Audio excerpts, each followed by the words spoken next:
The next speaker I want to highlight here is a dear friend whose heart bleeds for Iran as much as we Iranian Americans. And long ago, he came to me and said, Hanieh, what do we do? Right? And every day, that's our question.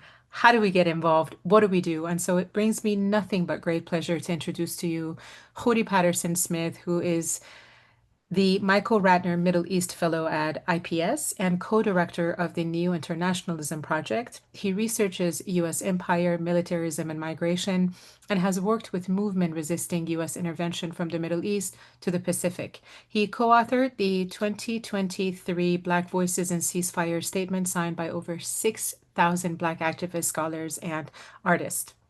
Khury, what role must the grassroots movement play to stop this war? And how do we build a bottom-up peace movement that connects with global justice efforts now that we're finding ourselves in this moment? Thank you so much, Hanieh. I have thoughts on the question. I have to begin with just some gratitude, particularly for Dr. Azodi. Azodi, your professional insights as a scholar and your personal insights as well.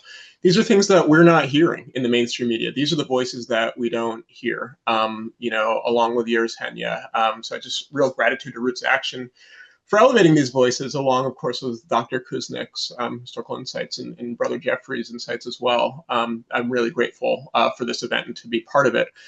And if I could just say a word before we get into the question, or maybe it's kind of related to what we do, just a word about this news that we sort of got before this event started. And I know there's a lot of questions in the chat about it. I'm sure we'll get into it in the conversation. And I'll just say this. I mean, obviously, it's fresh, and we'll see kind of what's confirmed. But before this formal conversation began, Hanieh and I were talking on the phone, and she pointed out, this is like a reality show. And I will remind us that our president in this country has had many jobs, but the one thing that he was successful as was a media guy. I mean, that this is his work, is to kind of keep you on the edge of your seat. The way that he left the G7 meeting and said he was going to Washington to work on something important. I mean, this whole thing has been a kind of a media story for him, which is especially appalling given how the stakes, how high the stakes are for the people of Iran and people of Palestine and elsewhere. So I just offer that to say, we will see what happens, but what he wants is for us to be on our phones, to be glued to the TV. And it's a good thing that we are engaging here in this conversation, and we should engage, but we should engage on our terms, not on his. So I'll offer that.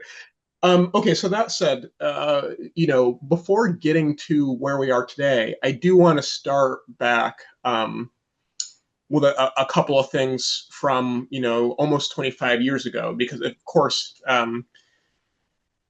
over the course of this week and last week, I've been reflecting on the lead up to and the U.S. invasion of Iraq. The parallels are striking, as Jeffrey and Peter and Sina all spoke to. And I'm reminded of two things. One is something that the head of the Arab League at the time said right before the U.S. invasion in 2002. He said, if the U.S. invades Iraq, it is opening the gates of hell, meaning that it is setting in motion a set of things well beyond the U.S.'s control. And that turned out to be painfully true. And people of Iraq in particular paid the price, but many people paid the price. Here we are nearly 25 years later, and we have a more reckless president, frankly, with more power. And again, taking actions that have consequences well beyond what Washington controls, whatever they think they have control over. The other thing to say, it's worth saying that there was a popular saying in Washington at that time, in the lead up to the U.S. invasion of Iraq, which is that everybody wants to go to Baghdad, meaning everybody wants to invade Iraq, but the real men want to go to Tehran. I'll leave to you to consider, the violence of that, the kind of gendered nature of that statement. But this is my point in bringing this up, is to say, this has been, for some elements in Washington, a U.S. attack that is nearly 25 years in the making. And I feel that's important because part of the conversation I think has been wrong is that this notion that Israel is sort of dragging the U.S. into this war kind of against U.S. will, or kind of against U.S. interests. And the fact is that militarism in the United States, unfortunately, is really part of the DNA. And that's really what when we get to the question of where we're at right now in this country and what we do, I think that's extremely important. I just want to look at the past couple of weeks. I mean, 2 weeks ago, for months now, there has been this horrendous, highly militarized assault on our immigrant communities in this country. 2 weeks ago, the federal government deployed the National Guard and the Marines in Los Angeles as part of the repression to kind of make this attack on immigrants possible. Then we had a military parade in Washington, and then we had the U.S. join Israel's war on Iran. And so there's been a series of highly militarized events domestically that I think kind of led to or fed into or provided a context for the U.S. is joining this attack on Iran abroad. But the opposite is also true, actually. These past 2+ decades of the so-called war on terror, including the U.S. invasion and occupation of Afghanistan and of Iraq, and the various military operations all over the Middle East and Africa and elsewhere in the world, that unleashed incredible violence in those regions, but that violence didn't stay there. It also came back to the United States. And in fact, I think that now so many Americans are reeling from the kind of authoritarianism with which Trump is operating. We should understand that a part of that story of how the White House became so strong is a story of militarism abroad, actually. That it was about the executive consolidating its power to wage war abroad that then gets deployed against us here at home, in addition to our brothers and sisters around the world.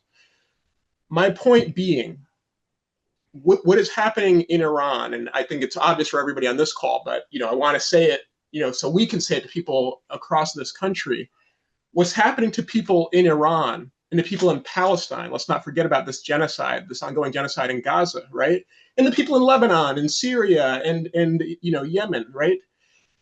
What's happening to them, and really the violence that this country is waging and supporting against them, is important because their lives matter, just like the lives of people all around the world matter, right?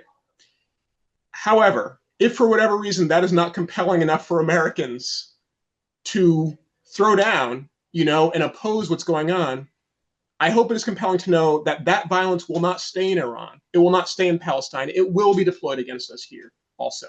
That is, it's not just rhetorical that our fates are bound together. It's real. And I think we're seeing it. We're seeing it.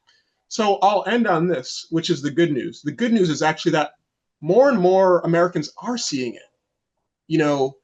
Prior to this assault on Iran, there has been this 20-month-long genocide in Gaza that has been catastrophic for the people of Palestine. It has also resulted in something profound in the United States, which is an outpouring of sympathy and solidarity with Palestinians. And that is a huge deal, because so much is invested into making sure that Americans don't care about people in the Middle East, right? And people elsewhere around the world. And we're seeing that actually humanity broke through. That's important. At the same time, now that Trump is in, there is an emerging movement for immigrant rights and against authoritarianism. We saw it in the No Kings Day protests. We saw it in the Hands Off protests. That is extremely important, and it's crucial that we make sure that anti-militarism is central to that, and not just anti-militarism in terms of militarism deployed here, militarism deployed around the world, to our family around the world. I'll end there. Thank you.